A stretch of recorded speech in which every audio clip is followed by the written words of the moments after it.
Hello, folks.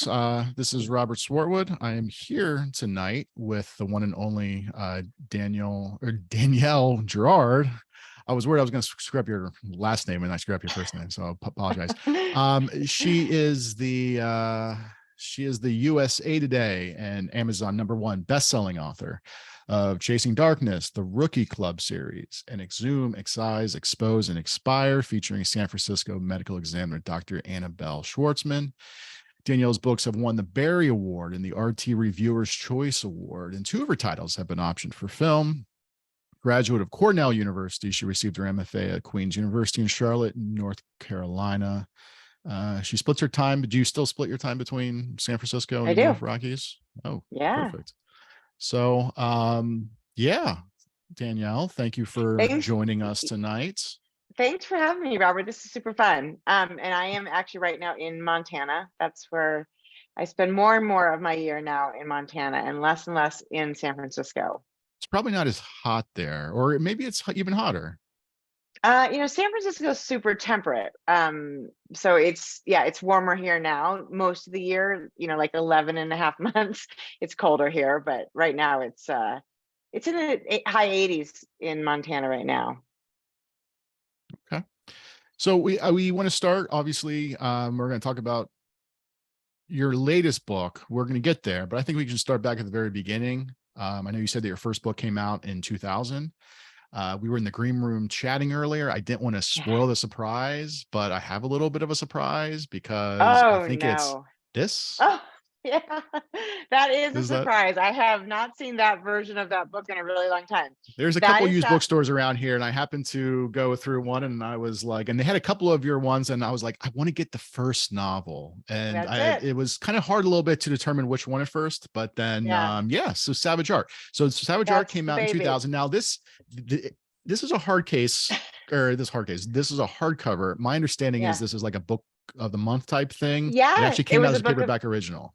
it did. It was the book of the month. In fact, they did that for all five of my books with Penguin Putnam. They all were what was I don't know if it was what was now Book of the Month Club, but back then it was a book club. So I can't remember if it was, if that's what has become now Book of the Month, or if it was something different. But yes, that is the beauty version of it, of Savage Art. That's fun. So was that? I mean, that was your first published novel. Was it your first written novel? No, absolutely not. No, I have three books that were buried in the backyard that I wrote first that are really terrible.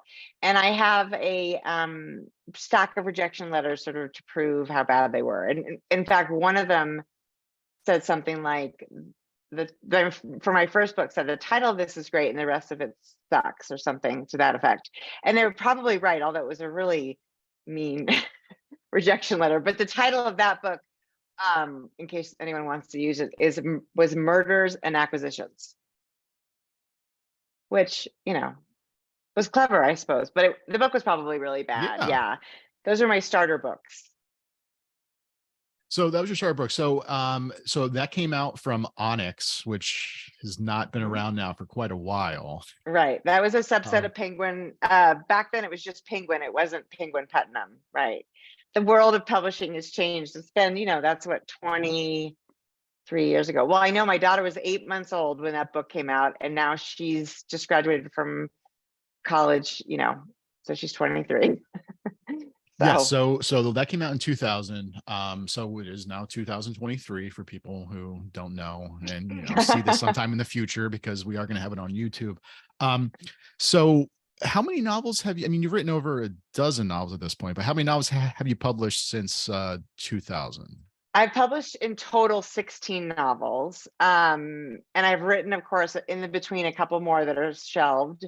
And I have written a couple that one that I am currently shopping, and I'm working on another one. So, and a novella. So I don't know, somewhere between 16 and 20, but it's published 16. So the first couple have been, well, what can you tell us? Do you remember Savage Art? Like, do you remember the process? Do you remember, I So mean, what was it well. like where all of a sudden you got the word where, oh, this is going to be published? Well, I mean, I had a baby. I got my agent when I was 28. And then I was, when we sold that book, actually, I was like like basically really pregnant, ready to have a baby, and it was Y2K, so it was a very crazy time. You were probably like in junior high, Robert, but at any rate, but I was I was a senior year, I believe, actually. okay, well, thank you for that, sort of, but doesn't really, but anyway, so it was a very long time ago, but I do remember, I mean, I remember, so I started writing and trying to publish books at like 25, and so when it happened, I was, over the moon. My agent, she'd been shopping books for me for a few years, and I love my original editor. And I still keep in touch all these years later. Jenny Ostertag, she was wonderful. She's not in publishing anymore. She was the smart one. She got out. But it was wonderful. They compared that book to Silence of the Lambs, and which was really crazy because I never read Silence of the Lambs and I had to leave in the middle of the movie. So it was I wrote really dark books. They're still dark, but I think that might be one of my darkest. So at what point did you decide, because the first couple, and correct me if I'm wrong, but the first couple are standalones, and then you got to the Rookie Club, and you've written, and then the Rookie Club was what, 5 or 6 novels? 5. Yeah, so the first 4 were standalone, and the 5th book was actually originally called The Rookie Club. And it's been since retitled and repackaged into Dead Center, which is the first book of The Rookie Club. And I always hate that because there's some confusion that book's out there. It's not a different book from Dead Center. They're the same book. Yeah, the Rookie Club was I had set it up to be a series. It was a group of women in law enforcement in San Francisco, which is where I spend my time. It's where I grew up, and I wanted to feature a different woman in each book. And at that point, Penguin made an offer, or Onyx made an offer for the second book in the Rookie Club that we didn't want to take, and then we couldn't find a home for a second book in the series. It's funny how you look back and think, well, obviously I wasn't going to find a home for a second book in the series. I should have probably stayed with them or whatever. So I did those 4 Rookie Club books by myself. I self-published those. I took some years off between 2006 when the first Dead Center first came out, and 2000, and I must have been 11 or 12 when I published the second book, because I had little kids and we made the move to have spend some time in Montana. So we had this sort of big shift of where we were living and how much we were in the Bay Area, and so life got in the way for a while. And then I did those 4 books on my own, and then I went with Thomas and Mercer for Exhumed. You can see that book right there in my on my shelf, and that was in 2000 and, oh my gosh, I'm gonna get so confused here. 2016 was Exhumed. So okay, so you did the self-publishing aspect for book 2 around what year was it again? I think it was 11 or 12. Okay, so this was around what I like to call the gold rush era. I think I was pre-Gold Rush. I think, but I mean, it was still around that, because I mean, yeah. Those were the days, for anybody who knows, when we talk about Gold Rush, where you could literally just upload an ebook to Amazon, and you could sell maybe a couple thousand in like the first month without doing anything. Right. There weren't a lot of people doing it. And if you produced that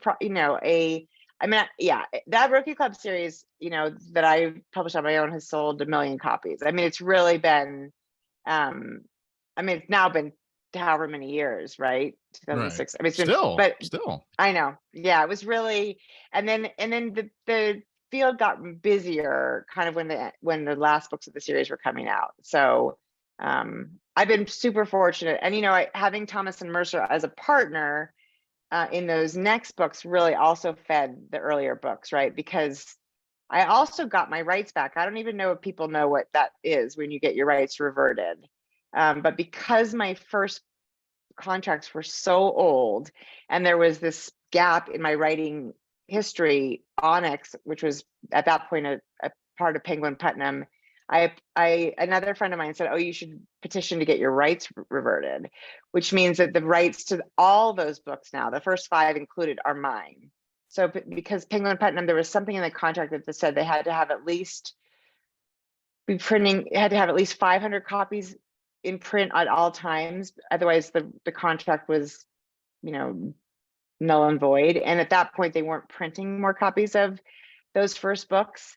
So they gave them back to me, and then we repackaged them and made those into basically not self-published, but they're sort of under my control now. So that's fun. Right. So, so how was that for you making that? I don't want to say leap, but I know a lot of writers back around that time where, I mean, for me, like, you know, straight out of college, I'd gotten my first agent. We had, you know, shopped around various novels, was never able to sell. You know, it was always what I like to say, you know, glowing rejections. So Yeah, I like know. I knew that the books weren't bad, but what happened was when we got to about, you know, around that time, you know, the 2000, you know, the 2010 era where it was kind of like the gold rush. You know, and then I had friends like Joe Conrath and Blake Crouch, like encouraging me, saying, you know, I had all these books, they were just sitting on my computer. I might as well put them up there. And so I started having success that way. But for me, like right out of the gate, that's just what I was doing. Whereas you were going from the more traditional world to then doing it more yourself. I know a lot of writers back then refuse, you know, the idea of, because there had always been this idea, this kind of stink about self-publishing For where sure. you know, people picture you basically selling stuff out of their car, you know, the trunk of their Right. car, Right. There was a and there was stigma. no There was a legitimacy definite, to it yeah. because and I think really is just because there was the whole problem was the distribution model. Because at the time, you know, the only way to really get to readers was being in bookstores. Well, bookstores were not going to take self-published stuff. I mean, most times they weren't going to take it. But now, obviously, you had ebooks where the distribution model was like a level playing field. So like Random Right. House had the same reach in terms of ebooks that like any Joe Schmo could have. Right. So I always thought it was weird when all these like writers would, you know, refuse or like, oh, you know, like basically like they would sell their ebook rights to a publisher, you know, to have like a publisher. And then it was like a much smaller cut. And it's like, well, why are you doing that? And then I have other Right. friends who, you know, were doing it on their own and we're having success. So like, I don't know, can you talk about more just like that had to have been kind of scary having kind of gone from, oh, okay, you know, I'm publishing these novels with, you know, with Penguin's imprint. And then now I'm just going to do it on my own. Like, you know, you Right. had no idea what was going to happen. I mean, it was, you know, it's interesting. I think it was, you know, my husband was really encouraging, and I think he found an article in the New York Times or something about this sort of wave of people of self-publishing, and people I knew were doing it. I think for me, that sort of gap of like being a mother of young children and dealing with, you know, sort of all of that part of it got me sort of off the tracks of like, so when I came back and I was like, you know, I already had the second book of that series was already written and had been sitting in a drawer for, you know, for like 3 years. And all of a sudden I was like, oh wait, I have a second book to this series. And so I already had one clean shot, and then I wrote Dark Passage, and those books came out only like 6 or 8 months apart because they were already done.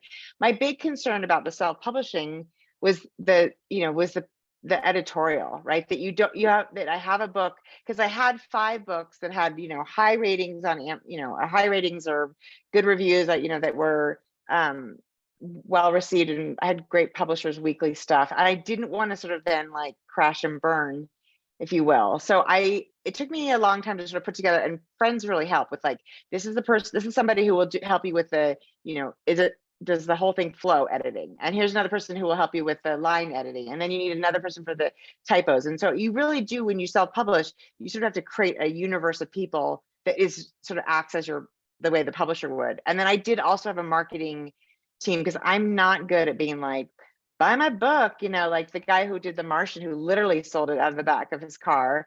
And look at him. I mean, that was brilliant, right? That was not me. I'm really great at like talking about other people's books. I'm really not that great at talking about, you know, my own book. So, but once I did that, I did put, you know, it was really from the love of the Rookie Club, and I really wanted that out there. So I started to do that, and at first I got my rights reverted. Everybody said, don't publish a thing until you get your rights back, because if you don't, the Penguin Putnam will say, oh, look, she's still publishing. And then they'll start to sort of put more copies of the books out so they can keep your rights. So it was, I mean, it was sort of more than anything, it felt like I had to sort of develop a team. You know, when you're published by a publisher, you have a team, right? Even if you're not always like super pleased by the way that what the PR people are doing, what the marketing team's doing, or what your cover looks like, or all of those things, at least you've got people doing that. And when when you're self-publishing, it's all on you. And you want to make it look professional. And now the people that can do that are, amazing. I mean, even there's an amazing number of people. And I did eventually sell the audio rights of those first 9 books to Tantor Audio, and they did a great job developing the books as audio. So yeah, it was a lot for me to learn, and I'm not bold and a front runner, so I was definitely like, oh my God, what am I doing? But it's worked out. And now, obviously everybody's different, but have you felt that then obviously it was a lot of work from the very beginning, but now it's pretty easy, right? I mean, Yeah. compared to, I mean, like, I know like a lot of people who they always felt that self-publishing is very daunting. And again, it is a lot of work, but it's one of those things where I kind of feel like once you kind of get into the groove of things, it's just, I mean, again, it's a lot of work, but it's not difficult, if that makes sense. I mean, it is difficult, but it's not difficult.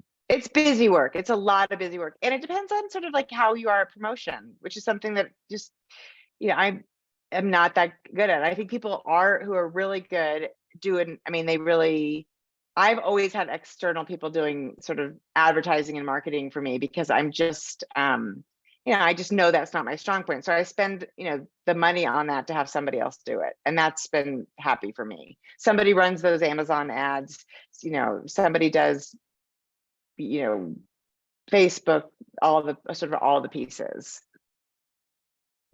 And so then you said Thomas and Mercer picked up the very first novel, which was of the Schwartzman series. Mm-hmm. So is that something where you were doing well from the self-publishing? They had approached you, you had shopped it around. I mean, how did you get into how did the Schwartzman series begin? Well, that's funny, because the 5th book in the Rookie Club series, Everything to Lose, features Annabelle Schwartzman as the medical examiner. So it's the same world. And in fact, one of the continuing characters from the Rookie Club, Hal Harris, who's a homicide inspector, becomes very involved in that series. But I had written this book, and I thought it was sort of a continuation of the series, but then I thought, oh wait, if I'm interested at all in traditional publishing again, this would be the time, right? I've got this new book, it's a new series. So I actually reached out to a woman I've always wanted to work with, Meg Ruley, who's a wonderful agent. And I sent it to her, and she was like, really loved it. And so I thought, well, let's try this. And so we ended up signing a 2-book contract with Thomas and Mercer. And that's been wonderful. I mean, the thing about that Thomas and Mercer does as part of Amazon, and this from Lake Union, is they know how to market, right? I mean, they have the marketing machine built in. And I do feel like you make less per book, but the number of books they've been able to move has definitely had a wonderful impact on those first 9 books. So the sales of all the books have really benefited from Thomas and Mercer, and they're great to work with. And the other thing about it, and I don't know if you felt this, but I never felt like I had a community of writer people in my life. I mean, living, part-time in Montana and part-time in California, and, raising little kids and all these things, I never really had that. Like, you talk about knowing like Crouch when you guys were young. Lisa Gardner was a good friend of mine from sort of the beginning, but I didn't know a ton of writers. And Thomas and Mercer is so good at connecting writers to one another. And so that was a huge bonus, was to get to know all of these other people doing the same thing. Makes you feel less crazy. Right. So, well, let's talk then more about, I guess, just the writing process. Yeah. I always use this term. I mean, I hate the term, but the planter or not the planter, God, the pantser or plotter. Do you feel I'm a planter? like I'm definitely a planter. Yes, good. So yeah, I mean, or is it kind of a mixture of both, or I mean, or has that changed from the very beginning, from Savage Art to now? I mean, how do you kind of like just how are things set up, especially I guess even with series? When you did the first book in the series, did you know, okay, you know what, there's going to be I could probably at least have another 2 or 3 books out of this? Or was it mostly, okay, this started as a standalone, and then at the end you realized, okay, this could actually be the first book in a series? I know I'm throwing a lot Yeah. at you, but just kind of take it No, wherever you want to no. go. Yeah, no, I get it. I mean, I am definitely a pantser. I've always dreamed of being a plotter, because I just feel like plotters must be so, their lives must be so much easier because they know what they're sitting down, they know what they're going to do.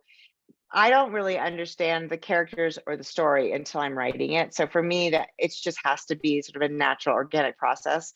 Both of the 2 series that I wrote, Rookie Club, I did intend to be a series, but a different type of series. Sort of, rather than like a series that follows one character, which both the Schwartzman series do it, as well as the Badlands Thriller series, which is my most recent series, which starts with Whiteout and ends with Up Close, which is the book that just came out in May. Those started as standalones. I thought Exhumed was going to be a standalone. I thought Whiteout was going to be a standalone. Thomas and Mercer was like, this should be a series. So at that point, I just pulled a little bit back from the beginning of the end of Exhumed and kind of gave us a starting spot for the next book. And I knew of the sort of larger arc. Once I knew it could be a series, I was like, okay, well, when I know this is going to be the final book, I know what has to happen. And that we did that for 4 books. I followed that through. So, and I do find that, I don't know, have you done series? I should know this, Robert, and I don't. Yes, a couple series so far. Yeah. I've had one which was a trilogy, but then at one point I ended up writing a standalone that I realized could work into the trilogy, so that became more of a prequel, which is really Mm-hmm. confusing to people, because especially on Amazon, because like Amazon doesn't really give you the option to, like, the way you can like set a series. Obviously there's book 1, book 2, book 3, but if there's a prequel, they don't really let you connect those. So Interesting. it Can't be book 0. They don't let you do book yeah, no, they 0. don't really let you do that. I mean, I think I could probably play around with, because they also let you connect a series but not do 1, 2, 3.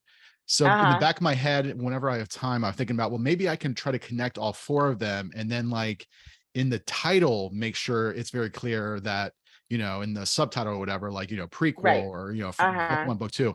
But so, and and what's funny, at least in that one, where it's a prequel, but it doesn't really tie. I mean, it ties into the other 3 books, but you don't really get that until book 3.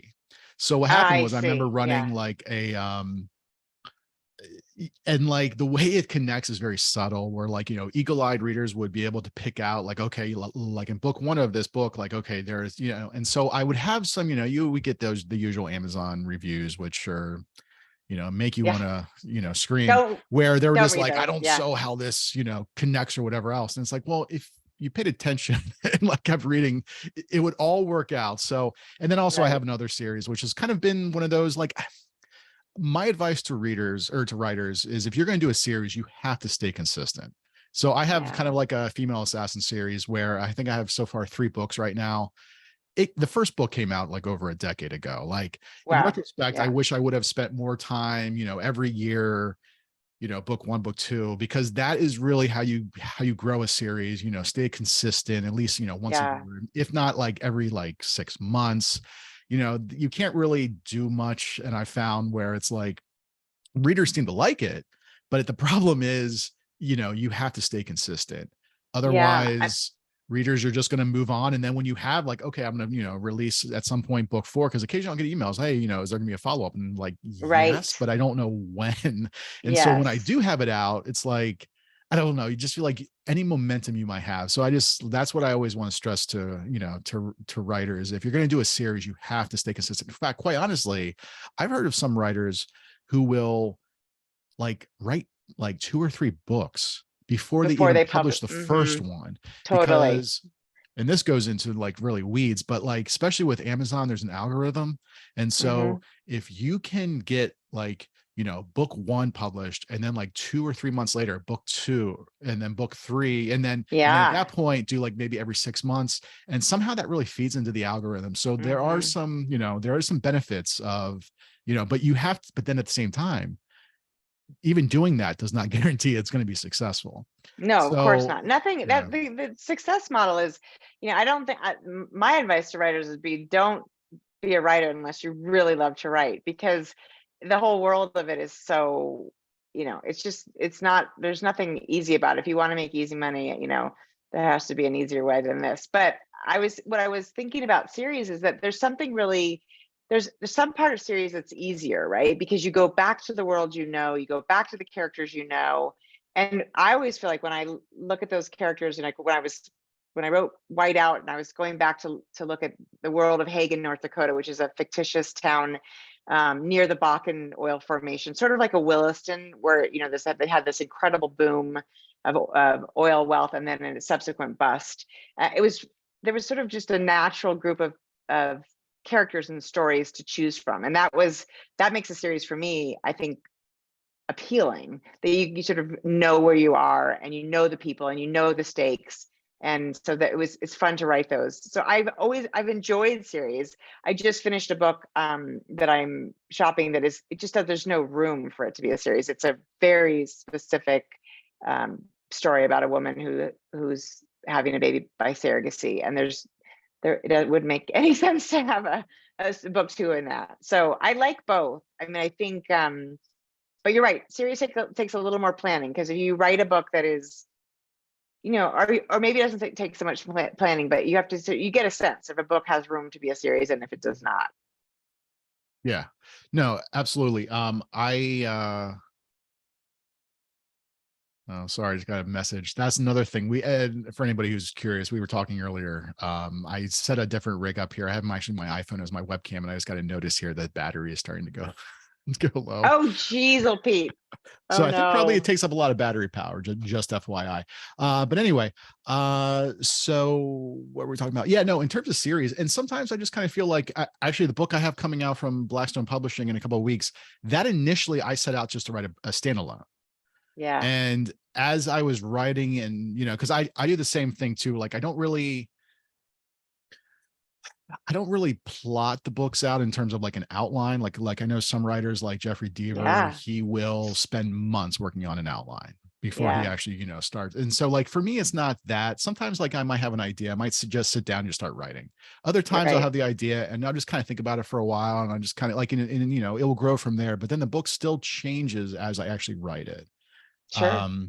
So yeah, for this one, it was one of those things where initially it was going to be a standalone. And then as I was getting towards the end, I realized, oh, there could actually, this could go into a book too. And then Right. that kind of happens, which is fun. But then I don't know about you, but sometimes I kind of feel like I enjoy writing series, because there is that, that level of, you have like, you have these characters where then you can just jump into a book too, because then the readers are going to Mhm. be very familiar with those characters. But then at the same time, like I also like the freedom of just, starting fresh from like page one. Totally.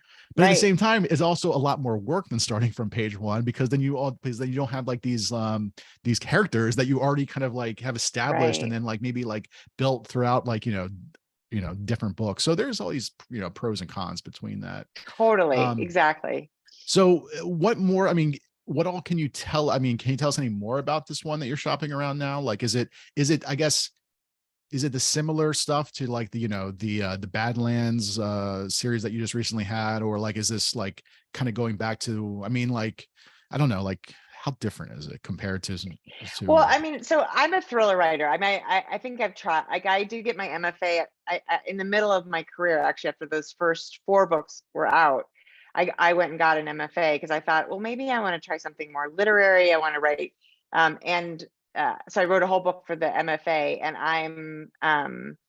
and then I went back to thrillers. I really am a thriller writer, and I love thrillers. So it is definitely a thriller. It is, it's different because it's domestic thriller. It's one woman's story about her desire to have a baby, and then the surrogate that she trusts, and that goes awry. So I don't want to say too much about it, other than it's more domestic suspense. And most of my other 16 books are absolutely have police procedural elements. I mean, there's always a point of view character who is in law enforcement, whether she's like in Chasing Darkness, she's Department of Justice. In Ruthless Game, she's a rookie cop in Berkeley. In Savage Art, she's a FBI agent. or whether they're, they're in their police. So those are all more procedural, and this is definitely more sort of just a layman. The main character is not a detective. She has no detective skills. So it's more domestic. They would, nowadays everybody there's all these, things we call things specifically, and this would be called domestic suspense, I think.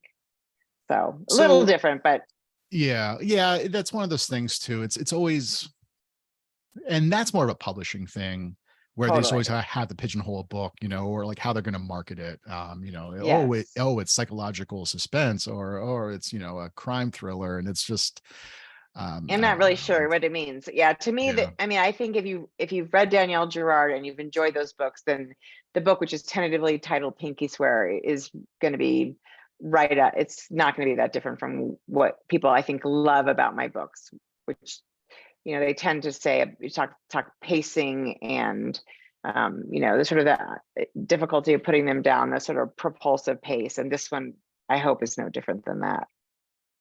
So you said that like law enforcement plays into a lot. Do you have any type of background in law enforcement, or is this mostly just, or is this mostly just like, from research that you've done? Well, I was really lucky. I worked with a woman whose husband worked for the San Francisco Police Department, and he was in actually the special ops group, which is like, they do things like reconnaissance, and they ride in the bus with the red light so they can work at night and have good night vision. And he introduced me to a sex crimes inspector, Dolly Casaza, who was amazing, who I worked with on my first book. And since then, I have maintained those San Francisco Police Department connections, which was really important for all the first books. The first 9 books, really, I was able to talk to people in the field. And then with the Schwartzman series, I actually met at a Writers Police Academy, which is a conference that they used to hold in North Carolina, and then was in Wisconsin. I think it's had its last year. But I met a woman who was a blood spatter expert, and she introduced me to one of the chief medical examiners of the state of North Carolina. And I email him. I'm like, okay, I got another weird one for you, because having Annabelle Schwartzman be a medical examiner, I wanted to make sure, she was doing things the way she was supposed to. So I did a lot of reading. There's a book called there's a really good book by one of the New York City medical examiners I read that sort of talks about their, the process and all that stuff. But mostly I just ask questions when I have questions, and he's been incredibly generous with his time and energy. And then for small town detectives, which is what I set up in the Badlands Thriller series, I just talk to local police officers here, because I imagine, when I'm in Montana, it's not that different. And then I, of course, do some research on North Dakota laws, because the laws can be different. But mostly it's been people. And I mean, people are so wonderful. If you say, I have a book, one of the protagonists is a police officer or works for the Department of Justice, or, the FBI, and I really want to make sure I get this right. They're wonderful. And I talked to a soil expert for one of the Schwartzman books at UC Davis, and he told me, the things I learned from that guy, about how you can determine what's in the soil and where it came from. And people are really amazing. Soil expert. I That's know. really cool. I never even really thought about it, but it totally makes sense that there would be. So do you find though, I forget who I heard talk about this, but they said that sometimes research, do you find yourself, do you do that like good balance of you do a lot of research, but then you don't feel the need to like put everything in? Because I know Right. that sometimes some writers Yeah. will okay, I spent all this time doing this research. I have to show how smart I am. And then the story No. actually, Yeah, suffers. the story hamper. It gets hindered because, all of a sudden there's like this info dump of all this information. And then the reader's like, well, what does this have to do? What I mean? Like, Right. how are you like, are you able to balance that? The truth of the matter is that really, in our topper books, people don't really care that much about the research, right? We're not that interested in exactly, how they do the soil work, and what we want to know is that when they test the guy's boots, the soil comes from somewhere other than like where they found the body. And so, how might you determine? So I think you do research And the smartest way you can use your research is to, is to basically use only what you need. And I had, in one book, I did all this research on dragonflies, because I had a dragonfly in a book, and same thing. Like, I went down a rabbit hole about a very specific type of dragonfly you could find in a very specific place. And really, that's all you get from all of my research, is that this pink dragonfly is only found in this one place. And that's it. And the police get it from a guy who's basically like the guy I talked to, and they say, oh yeah, that that dragonfly is only found in this one place. So it's yeah, as little as possible, but enough to show that you actually did the work, right? Yeah. That you didn't just make it up.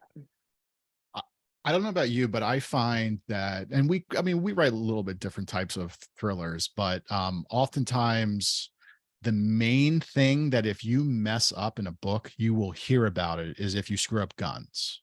Weapons. Totally. That's right. Do It not has to screw be, up weapons. yeah, you have to do your homework on that, because any Right. little thing you were going to hear Yeah. about it. Yeah. Do not like, put a cylinder on a pistol. You will get in so much trouble. It's true. And I'm actually really lucky. My dad was I think he thought he was sort of a cowboy. So he did a lot. He owned guns, and we did a lot of target shooting. I'm not a hunter in Montana. Obviously, there's a lot of guns, probably too many guns.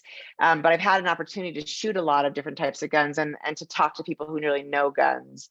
And yeah, and that's right. I think that's right. I think because, people are really, people love to shoot. They are very, they know their guns well. And particularly people in law enforcement, if you have a person in law enforcement who messes up a gun, then, you're really showing that. In street directions. In San Francisco, there was an author who had somebody driving north on a street that was one way south, and that guy got flayed for it, because it's like, you can't possibly go north on that street. It's one way and it goes south. Like, that's the kind of thing I also think people are really particular about. Their hometowns, don't mess those up.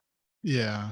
Yeah. That's why I don't know about you, but usually I try to, if it's a small town, I try to make a fictional town. But obviously there are times where, the one I just turned in recently, there are certain, some of it takes place in LA and Chicago and DC. Yeah. So, but I think nowadays, especially with technology, Oh. you have like Google Street View. You can Yep. actually, you don't have to travel to these places. It always cracks me up, some of these writers who are like, I took a month and I visited all these locations around the world. And it's like, well, it's great if you can do that. But at the same time, Right. now you can just, do it virtually. You see YouTube. I think I had I had a scene that took place at this like one baseball stadium. And so like I was, YouTube, people were like basically like just carrying, their phone around. Right. You're able to kind of see Right. different things. And it's like, Right. it takes a lot of time, but it's definitely not like back in the day where, you could not tell, on Chicago, on this like random street in Chicago, like,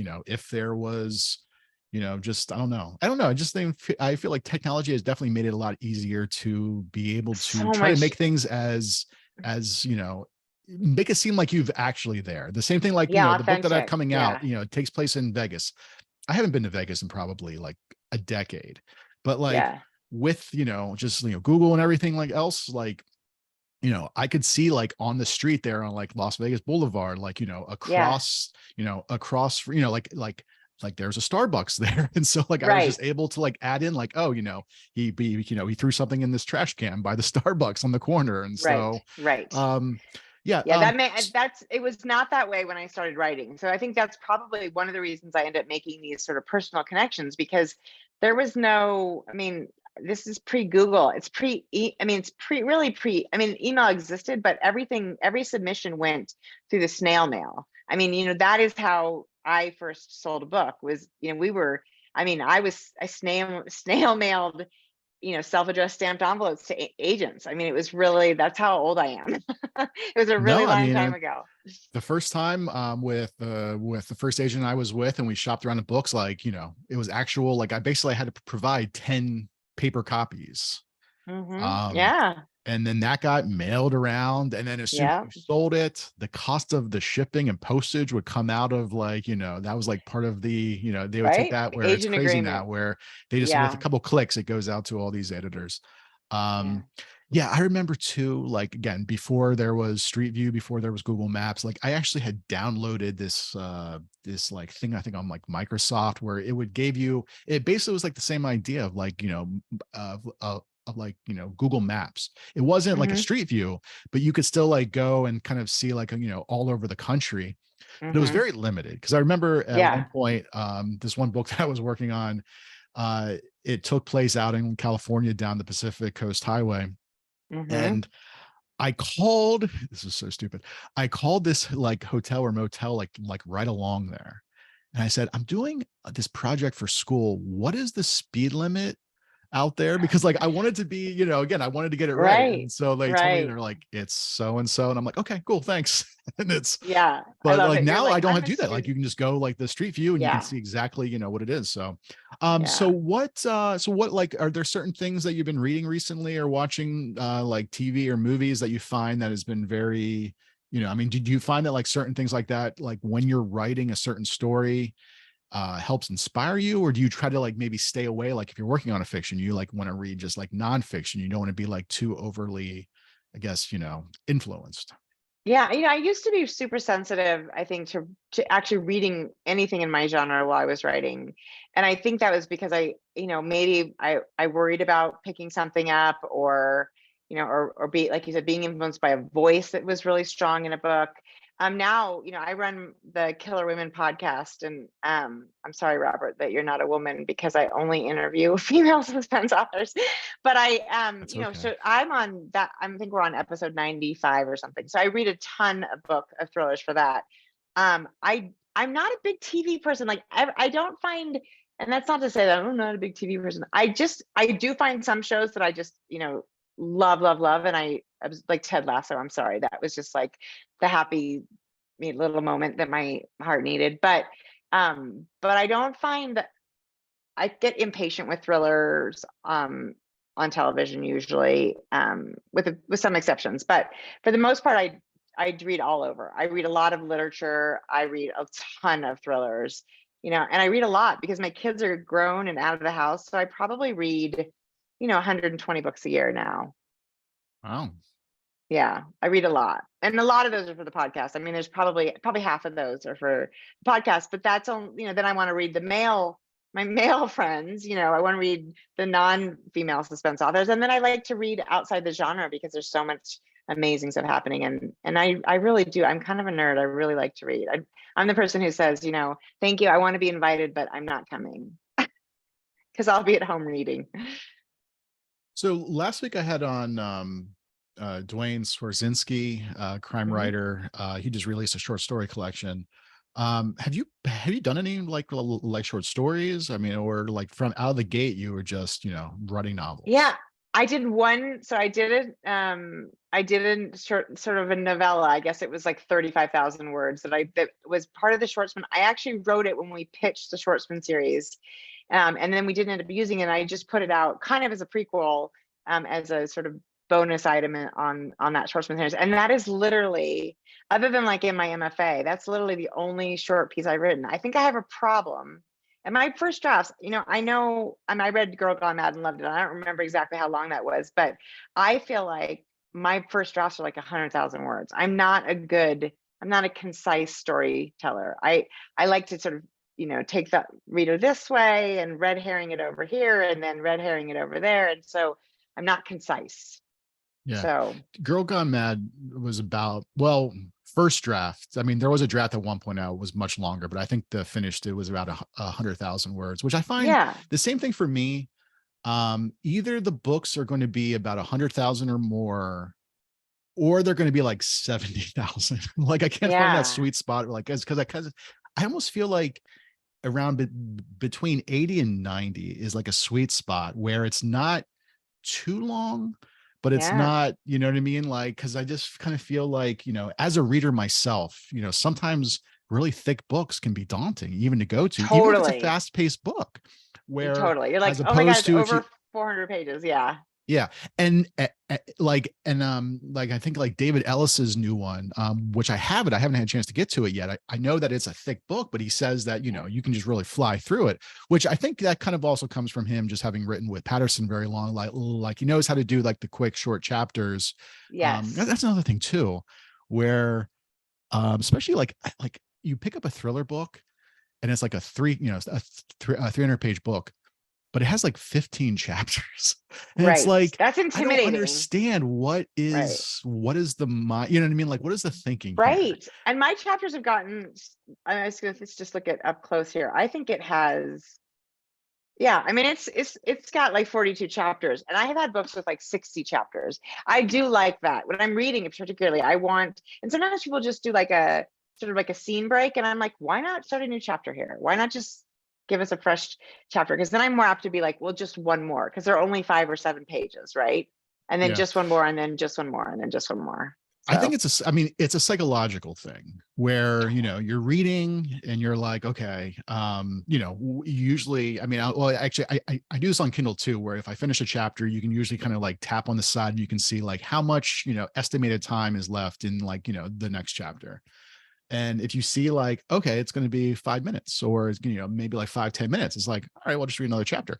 But if it's going to be like, oh, like a half hour, you know, it's like, yeah, I don't know if I had that time. But then what's funny is that, you know, you might then end up like, you know, reading 3 or 4 chapters. That's going to be right. And about you a half spend a hour half an hour. more Totally, without, you know, then exactly. having, so like, yes, this weird psychological thing where I It, try to, at this point, if possible, keep my chapters like, I think I had heard actually Ellison on some interview talk about how like James Patterson tries to keep his chapters at least like 1,200 words. You know, yeah, if you get more than 1,200 words, you kind of like see like, can you split this up? Because it's right. just this weird, and I mean, you can blame it on, you know, oh, people's attention spans, but it is what it is. I mean, this is just Right. how it is. Right. No, I agree. I absolutely agree with that. But then I just wrote this book. I wrote, this book I'm shopping now, and I just, whatever reason, the chapters were longer, and they're, more like 2,500 words. And I just didn't find a way to sort of do it. So we'll see. I mean, it's just the book sort of sometimes the story sometimes dictates the structure, and Oh, as a absolutely. writer, you're just like, I'm just channeling the story, and it becomes what it becomes on its own. So Yeah. No, absolutely. There's one project that for Avery Bishop, like the first chapter is probably like 3,000 words. And I even told my agent, mhm. I'm like, I feel like maybe we should try to like cut this in half. And she's like, yeah, but it really just flows together well. You know what I mean? Like Yeah. it doesn't, I think, feel that long. But again, my Mm-mm. concern is just someone picking it up. Um, you know, and it's the same thing too, where, you know, just like, I don't know about you, but sometimes I find that like, especially with thrillers, you pick it up and like, you know, the first page is just one long paragraph. Yeah. And And you're you're like, oh like, God. do you not understand, you know, like how thrillers, Right. like, I don't know, it just kind of seems like it's just like the more actually at Thriller Fest, I remember Michael Connolly was talking about, especially having done a lot of screenplays recently, he finds that his more recent books just have a lot more white space. And it Hmm. just seems like, you know, the more like dialogue you have or whatever else, just, you know, People like just, that. Yeah. yeah, just kind of keeps it going too. Which have you done any screenplays or anything like that? I have not, and I have had a screenplay written of the first Rookie Club book, and I read it, which was really interesting and super fun, but I did not write it. And I know it's a lot of people are doing that now, and um, I don't know. This, like, as I said, since I'm such an overwriter anyway, the idea of distilling something doesn't really sound like up my alley, but I'd certainly love to be involved. I mean, I think there's some, there's some interesting, there's a little bit of buzz about the Badland Thriller series. So who knows if that became something, it'd be fun to sort of be involved, but no, so far, nothing. No So I always screenplays for mention me. this and I always throw it out there for anybody who's interested. I have not tried this myself because I'm not really an outliner. You know, I don't know. But I think Chuck Wendig had said this, where basically, I don't even know if he had done this, but basically like writing the script as the outline. So you kind of sit down and you're just writing the Hmm. story out, and that This kind of happened. becomes your Yeah. outlines, because like you're basically Interesting. just going like beat by beat, you know, scene by scene, and you have the dialogue, and you know, even with that, you know, you're not really doing a lot of exposition. Mm-mm. I've always wanted to try to, just never had a chance to do it yet. But I think then, then when you do that, you essentially have your first draft of a script as well, where, would have That's to go back to. interesting. But Yeah, yeah, I is like that idea. Right. yeah. You're basically, and the dialogue for me is always one of the most fun parts to write. So you're basically writing your dialogue and figuring out sort of, where, blocking out where the characters are moving. And yeah, I don't know. I also though feel like, again, the writing happens for me when the character can sort of think about something and it leads to something else. And that isn't something that's easy to translate onto a script, or a So screenplay. we are coming up to about an hour. I try not to keep these too long, but going Yeah. back to Savage Art, for a lot Yeah. of your earlier books, you had said that there was one book that you had retitled. Did you feel that when you were re-putting these out, when you got back, like, were there things that you want? I mean, did you just republish them as is, or were there things where you're like, oh, you know what? It's been a couple of years now. I really would like to clean Hmm. this up, or you know what I mean? Yeah. Like, was there? Yeah, I did a in 2019. I always wonder if I'm a decade off on these things, but I think it was 2019. I did a big rehaul of all of them. For one, because technology had changed. Like when, in Savage Art, I don't even know if she has a flip phone. She might have a flip phone, but obviously that is not the way the world works now. And there were things that were no longer applicable. Now there's not CCTV in these books because they were written before that. So I didn't update them to sort of like if they had been published, they were being published today.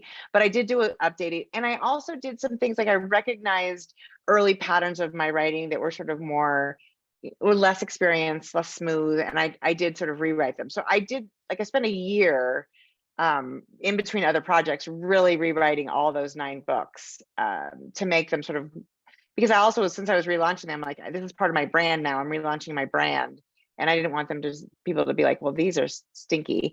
So yes, I did rewrite them. I feel like you could do that. I try not to think about it too much because I feel like you could definitely do that. I could do that again, because Oh, things change. absolutely. Yeah, I mean, I Yeah, think especially if you have like a big backlist where that you could just drive yourself crazy where you're not getting anything new written. You just want to go back and just totally. kind of tweak a lot. Like I know my one novel, The Serial Killer's Wife, because I recently had redone the cover and stuff, so I reformatted it. And one character in that has a Blackberry. And so like there's just Yes, reference of like a Blackberry. And I'm like, oh right, man, I wish I could go right. back. But at the same time, I kind of feel like, it is what it is. It came out over a Yes, decade ago. So it's like I don't want to yeah, play with it, but it's just one of those things where it's just like, wow. You find yeah. these things and it's weird too, especially I don't know if you ever read like Robert Crace, but like, his Elvis Mhm. Cole series, he basically always talks about like the characters never really age. So like, Right. the books now, the characters are kind of the same age as they were like, 20 years ago. But in the earlier books, they're using payphones and I they're doing know. all these things. And now all of a sudden, he pulls out his smartphone and it's Right. kind of funny, especially if you read He's it like, still right. you know, He's still 30, but the technology has changed dramatically. Yeah, I think that's a fair point, and I think you can make yourself crazy. I'm glad I did it, but I am really trying to not look in the rearview mirror again. So yeah, so we are coming up on an hour. Is there anything specifically you want to plug? I know you had what was it, Up Close was the most Yes, well, recent one.